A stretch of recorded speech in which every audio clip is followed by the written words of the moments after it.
The US has offered to broker a truce between Armenia and Azerbaijan, the arch-foes involved in clashes last week that killed a total of 286 people on both sides.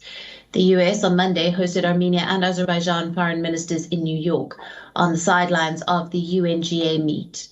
Now, the trilateral was attended by US Secretary of State Antony Blinken, Armenian Foreign Minister Arat Mirzoyan, and the Azerbaijani Foreign Minister Ceyhun Beymarov. Now, who sat on the opposite sides of Blinken. Now, Blinken urged for diplomatic engagement to resolve the conflict after stating that both the sides have expressed their desires for peace.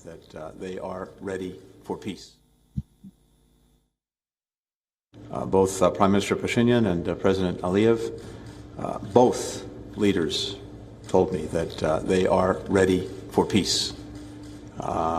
Strong, sustained diplomatic engagement is the best path for everyone. There is no military solution to the differences between Armenia and Azerbaijan, but there is, I think, a path to a durable peace that resolves the differences through diplomacy. The United States is prepared to do whatever it can to support these efforts, and I'm grateful to both of my colleagues for being here today to pursue this conversation. The meet comes after Armenian National Security Council revised its death toll from 136 to 207. That includes 2 civilians, while Azerbaijan has reported 79 deaths. A ceasefire came into effect on the 14th of September after clashes broke out on the 12th of September in the region. The flare-up was the worst one since the 2020 war that had killed thousands. Meanwhile, Turkey has called out the US House Speaker Nancy Pelosi's biased statements regarding the clashes, saying that the remarks sabotaged diplomacy efforts and were unacceptable. Pelosi had visited Armenia this weekend and had condemned illegal border attacks by Azerbaijan.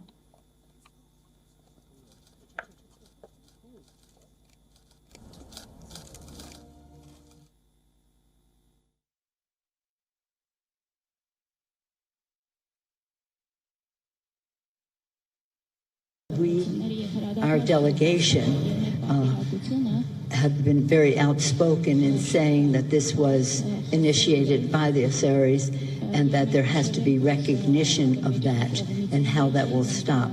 What we have been learning on this visit is some of the challenges that were presented by the so-called peace agreement coming from the conflict in resolution of the conflict in 2020.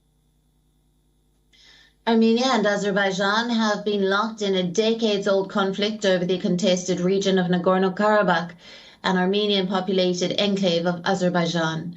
The 2 former Soviet countries have fought 2 wars so far, one in the 1990s and another in 2020. The recent 6-week-long war had claimed the lives of more than 6,500 troops from both sides and ended with a Russian-brokered ceasefire. As Moscow has close ties with both Baku and Yerevan.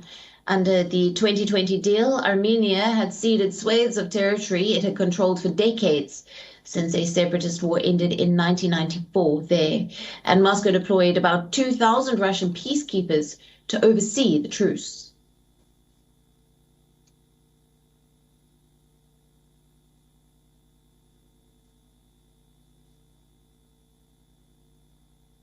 WION now available in your country. Download the app now. Get all the news on the move.